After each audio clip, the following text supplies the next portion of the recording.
Since the late 90s, the worlds of professional wrestling and adult entertainment have crossed paths in a number of ways. While it was common practice in the Attitude and Ruthless Aggression eras to have female performers appear in Playboy, there are some performers, both male and female, who performed on camera for film. Now, before we get started with this list, this is strictly WWE wrestlers who made adult movies. Playboy photo spreads don't count, and wrestlers who never stepped foot in a WWE ring won't count either. As for the term made, we're looking at either people who were performers or sat in the director's chair. A wrestler waving to the camera in a glorified cameo doesn't count either. Now that we have that squared away, from the salacious to the surprising, here are WWE wrestlers who made adult movies. You can't do a video like this without talking about the most well-known case of WWE wrestlers in adult films. Of course, we're talking about Joanie Laurer, better known to wrestling fans as the ninth wonder of the world, Chyna. Chyna would start her WWE career in 1997, working as an enforcer for DX. Over time, Chyna became popular with fans and eventually landed herself in a nude pictorial spread in Playboy magazine in 2000. In 2002, after she had left the WWE, Chyna would pose again for the magazine.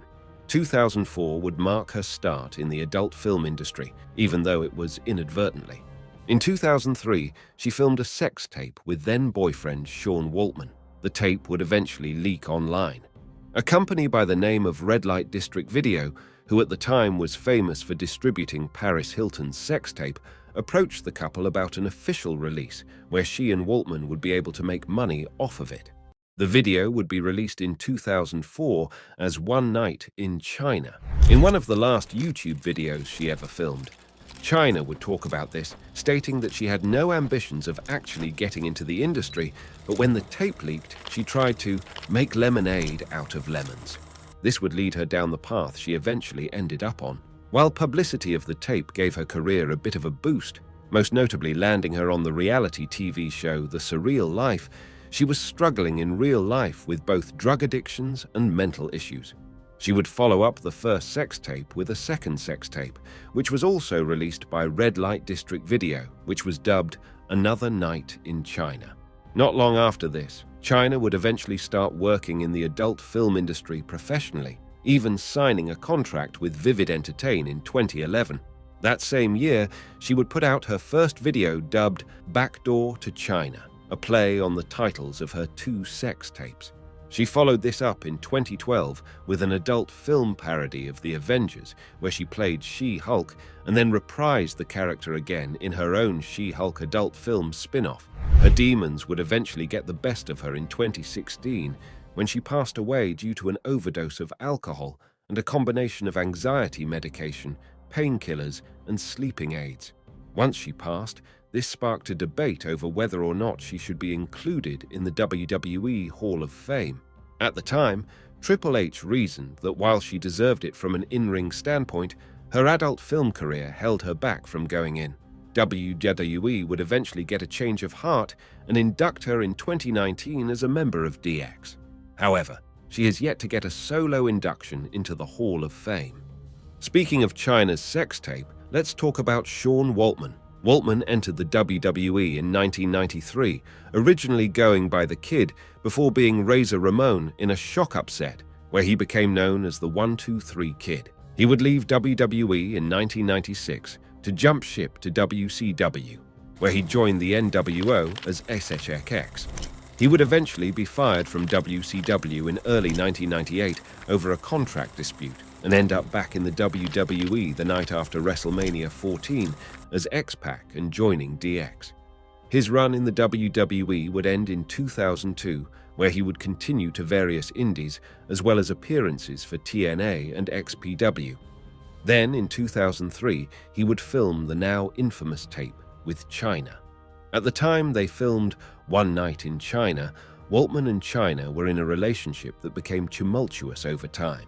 Both were addicted to drugs and had conflicting personalities due to their drug use. This would eventually lead to their breakup later down the line.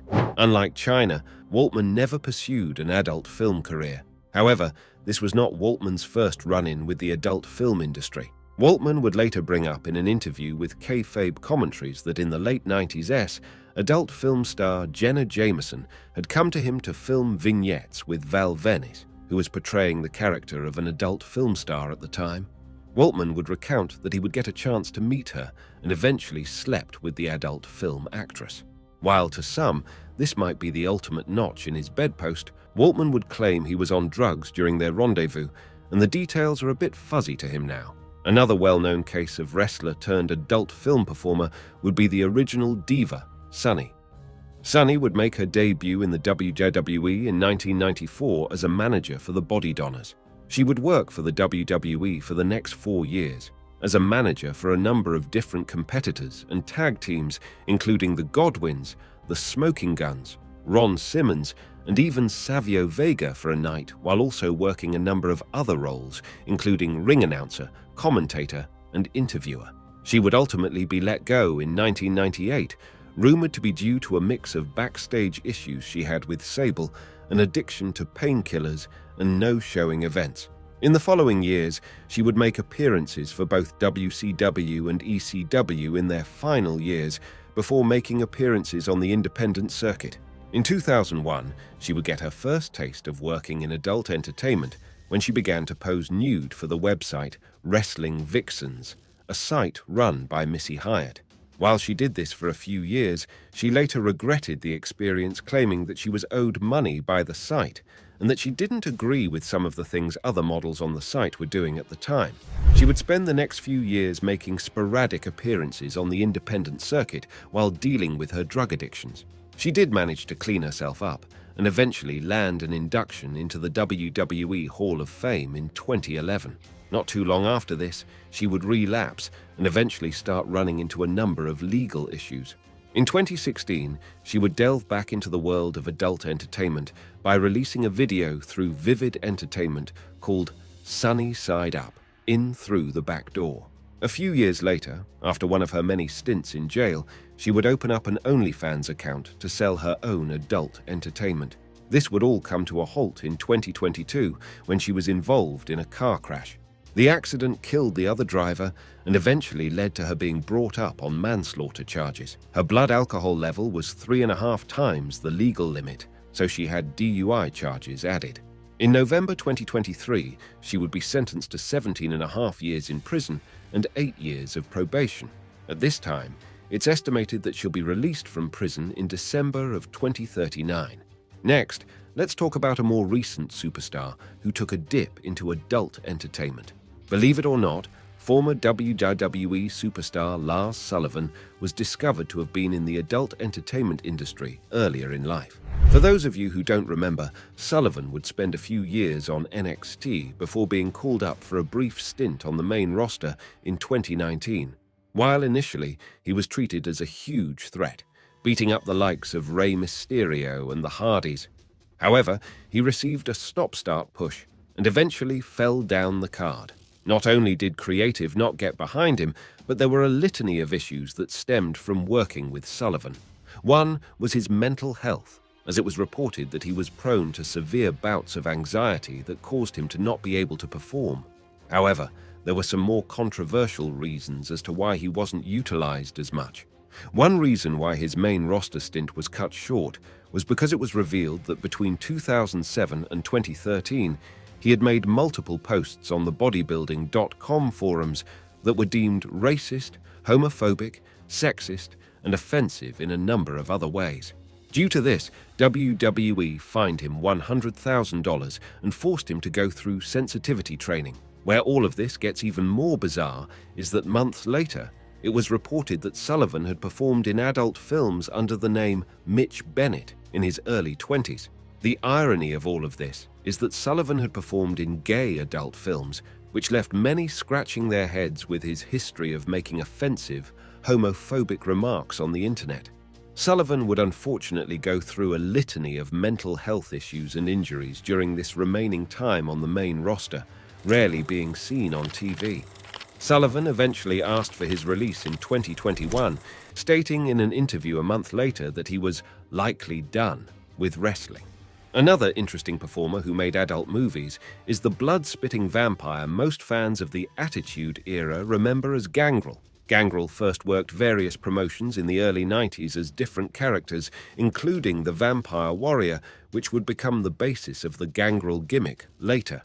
In 1998, he'd land in the WWE for his most notable run as the leader of the Brood, leading a young Edge and Christian before switching over to a brief stint with the Hardy Boys as the New Brood. He would go on to be a singles wrestler until he was released in 2001, where he mainly worked the independent circuit while making a couple of brief appearances for the WWE. In 2007, an adult film company, whose name we can't repeat here but name themselves after the NWO, announced they signed Gangrel to direct 12 films. However, Gangrel would only direct one scene before backing away from the industry altogether. Directing an adult film is something that Gangrel would later regret. Gangrel said in a 2019 interview with the website Wrestling Inc., "I put a pinky toe in and jumped out real quick because it got me so much heat and negativity that I backed out. I directed one scene, but it was a stupid decision.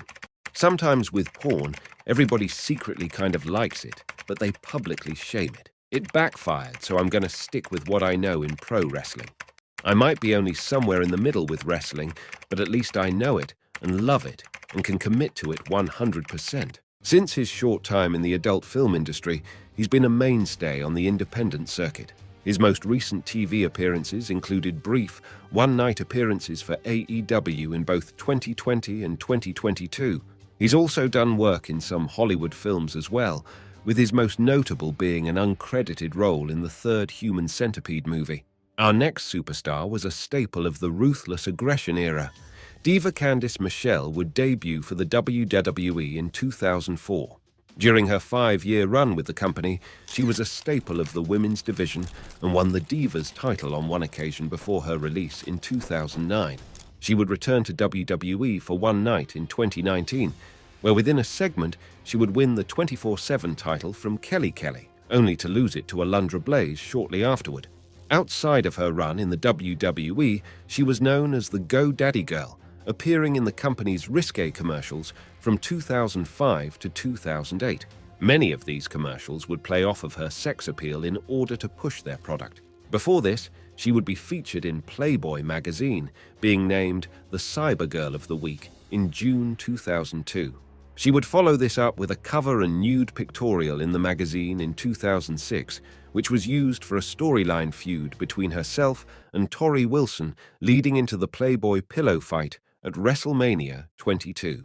While the Divas era of women's wrestling in the WWE is not fondly remembered, Candice Michelle filled the role she was presented with and did have the fans behind her. While it was common for many of the WWE divas at the time to be featured in Playboy, that's not what this list is about. In 2002, a few years before her time in the WWE, Candice Michelle would star in a softcore adult film for Cinemax entitled Hotel Erotica. Candice Michelle hasn't ever talked about this film in interviews, however. She did state in an interview with the Dropkick podcast in 2021, "Both Tori Wilson and Victoria are my dearest friends and my dearest friends to this day, so working with them. You know, Vince's Devils, the Playboy matches, we hated doing, but at the same time it was our era. It's just what we did and what we were known for." It's statements like that which make us think that this brief trip into the world of adult film is not something she remembers fondly. The next person on our list is Buff, is tough, and he's still the stuff. Buff Bagwell came to prominence in WCW during the 90s. First, starting off his career as babyface Marcus Bagwell, he would turn heel in 1996 and join the NWO after turning on his partner Scotty Riggs. When WCW went out of business in 2001, he made the jump over to the WWE in the ill-fated Invasion angle, where he only had one match. His match with Booker T would main event the July 1st episode of Raw, which was poorly received. He will be released from his contract next week. While some initially speculated that it was due to a poor reception of the match, rumors have spread over the years that he may have had an attitude problem and even had his mother call WWE to request time off. Whatever the case may have been, Buff would spend the better part of the next decade working the independent circuit and working off and on for TNA between 2003 and 2006. In 2012, he was involved in a serious car accident when he suffered a seizure while he was driving. He survived, but would need multiple surgeries to fix all of the injuries he suffered. He would eventually gain an addiction to prescription painkillers. This would eventually lead him to becoming a professional gigolo in order to make enough money to feed his addiction. This dip into an adult line of work would land him on the Showtime show Gigolos, where his exploits with customers hiring his services would be filmed. After his appearance in this softcore reality show, his life would continue to spiral into addiction, which eventually led him to another car accident in 2020, this time while he was under the influence of prescription medication. In 2021, he would be charged again with hit and run and giving a false name, address, or birth date to an officer. It was at this point that Buff decided he wanted to turn his life around, pursuing sobriety and even starting a podcast to document his journey. He would eventually seek the help of Diamond Dallas Page, who at this point should be considered the patron saint of professional wrestling, helping the likes of Jake the Snake Roberts and Scott Hall to get sober over the years. We're happy to report that Buff Bagwell is on the road to recovery and has been sober for over a year and a half. While on his road to recovery, he was also able to reach out to fellow American Males tag team partner Scotty Riggs and help him through the process of getting his life back on track. Our next superstar has to be one of the most interesting cases out of this entire list. Hide your tables. We're talking about Bubba Ray Dudley. Bubba Ray's wrestling career is one that most fans are familiar with.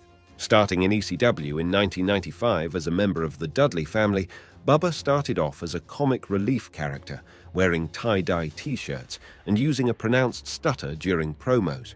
It would be through teaming with fellow Dudley brother Devon that the two would go on to capture the ECW tag team titles 8 times before leaving ECW in 1999 to go over to the WWE. The team would go on to win 10 more tag team titles in WWE and participate in some of the most legendary matches of all time, including the legendary trilogy of tables, ladders, and chairs matches competing against the Hardy Boys and Edge and Christian. The Dudleys would ultimately be let go from the company in 2005 over a contract dispute, which would lead the two to jump to TNA as Team 3D. From there, Bubba Ray, as Brother Ray and later Bully Ray, would continue to entertain crowds until returning to the WWE in 2015, where he and Devon would reunite and enjoy 3 years on the WWE roster before getting inducted into the WWE Hall of Fame in 2018. Bubba Ray now wrestles a singles career for various promotions and hosts a show on XM Radio called Busted Open Radio. But before all of this, back in his ECW days, Bubba Ray dabbled in the adult film industry, directing 3 films. In an interview with Talk Is Jericho in 2014, Ray revealed that in the late 90s AS, the infamous Rob Black came to an ECW show and talked with Bubba Ray. For those of you who don't know, Rob Black would not only later go on to create XPW, but owned his own adult film company called Extreme Associates. At this ECW show, Rob began to chat Bubba's ear off about how he wanted to get into the wrestling business. Bubba then shared with Black that he had 3 dreams. He wanted to be a wrestler, he wanted to be a rock star, and he wanted to get into the adult film industry. According to Bubba Ray, just 1 week later, both Ray and Rob Black would get what they wanted. Rob Black would begin to speak with Paul Heyman about helping promote ECW on the West Coast, and Bubba Ray began directing adult films.